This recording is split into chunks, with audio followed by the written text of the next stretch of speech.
Bienvenue dans notre étude de la deuxième lettre de Paul à l'église de Corinth.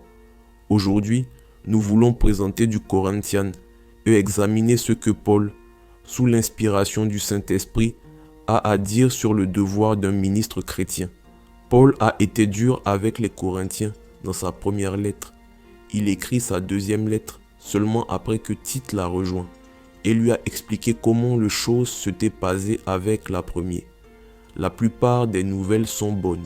Tout ce que Paul a demandé aux Corinthiens de faire, ils l'ont fait. Cependant, Tite rapporte également que certains à Corinthe ont rejeté l'autorité de Paul, se sont moqués de lui personnellement et ont tourné en dérision sa première lettre. Ils lui contestent le droit d'être appelé apôtre. Paul reprend donc la plume et écrit 2 Corinthiens pour établir la nature du ministre et du ministère de l'Évangile. La première chose dont Paul parle dans 2 Corinthiens est la formation du ministre qui souffre pour Christ. Selon Paul, la persécution est une formation au ministère. Ainsi, Paul commence en 2 Corinthiens 1, 3 à 4 par ces mots. « Béni soit Dieu, le Père de notre Seigneur Jésus-Christ, le Père plein de compassion et le Dieu de tout réconfort.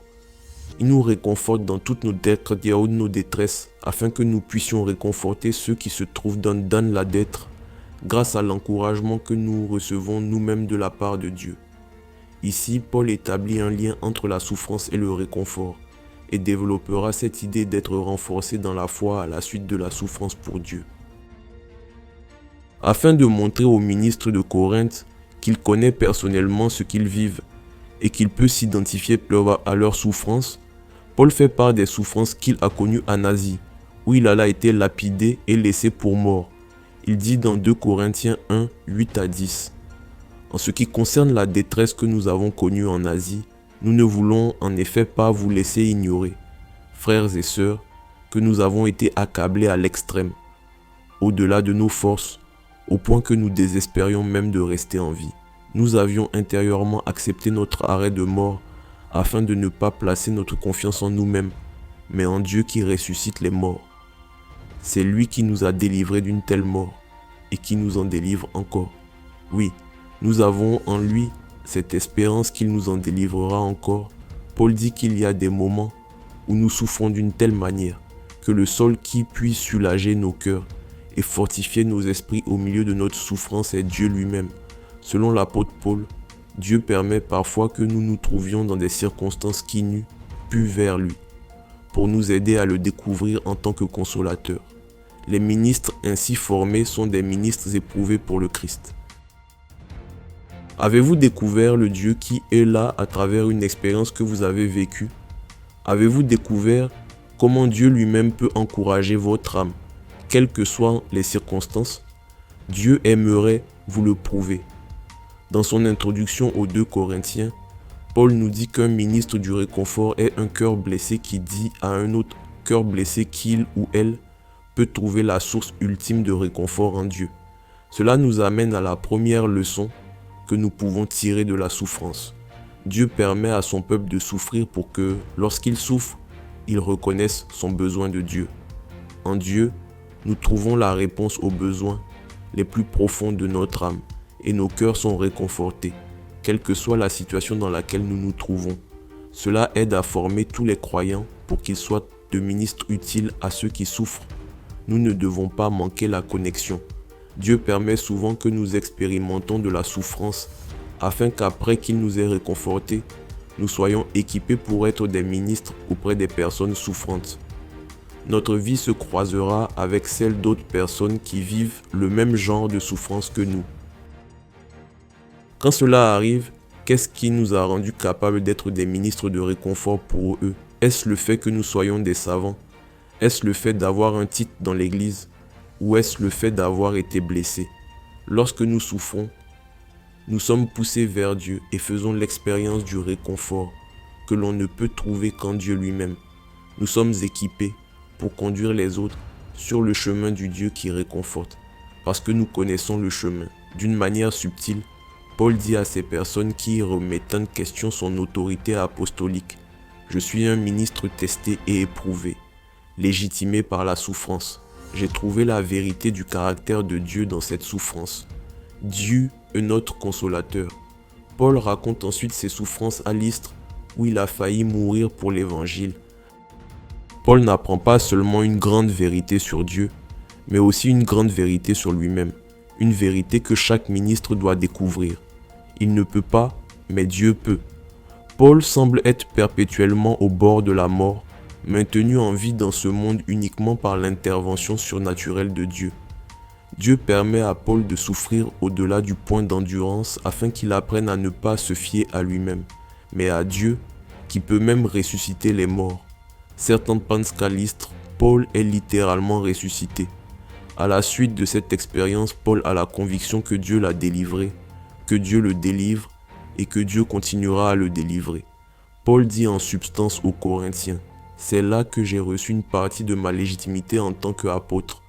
Et en passant, j'ai aussi rencontré le Christ ressuscité dans toute sa gloire comme les autres apôtres. » Au chapitre 2, Paul nous livre également un beau passage concernant la tâche du ministre chrétien. Quelle est la tâche d'un ministre? Connaître son appel et sa mission. Au chapitre 2, 14 à 16, Paul dit « Que Dieu soit remercié, lui qui nous fait toujours triompher en Christ et qui propage partout, à travers nous, le parfum de sa connaissance. » Nous sommes en effet pour Dieu la bonne odeur de Christ parmi ceux qui sont sauvés et parmi ceux qui périssent. Pour les uns, un parfum de mort qui donne la mort, pour les autres, un parfum de vie qui donne la vie. Et pour cette mission, qui donc est qualifié?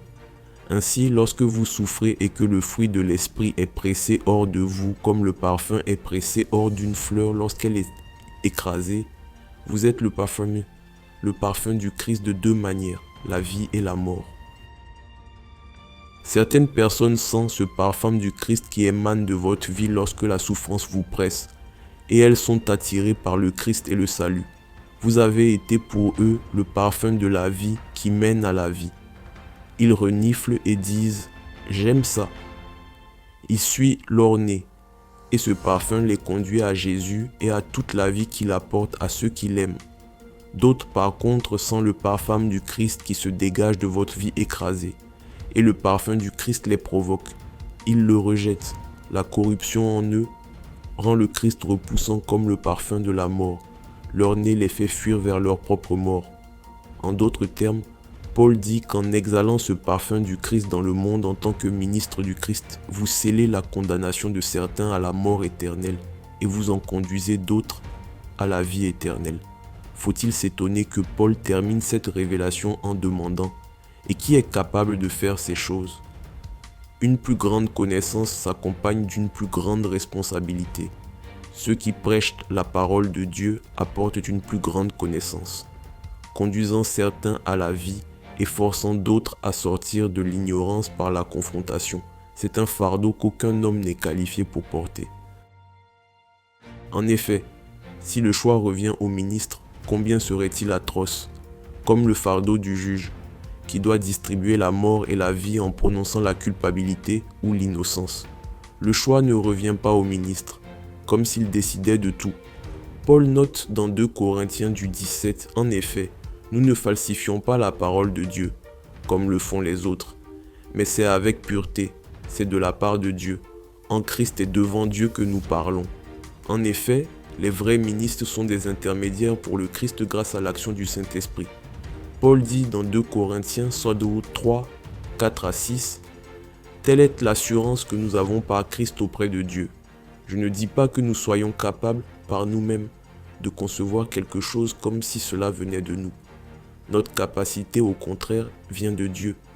Il nous a aussi rendus capables d'être serviteurs d'une nouvelle alliance, non de la lettre, mais de l'esprit, car la lettre tue, mais l'esprit fait vivre. » Au chapitre 5, alors qu'il se défend contre l'accusation d'être déraisonnable, Paul nous donne une haute, belle description de la tâche du ministre. En substance, Paul dit « Si je vous parais hors de moi, considérez ceci. J'ai quelques absolus. Les gens du monde sont perdus. Jésus-Christ est mort pour les sauver. Tous les habitants de ce monde doivent entendre la bonne nouvelle, que le Christ est mort pour les sauver. C'est pourquoi je suis enthousiaste à l'idée de prêcher cet évangile.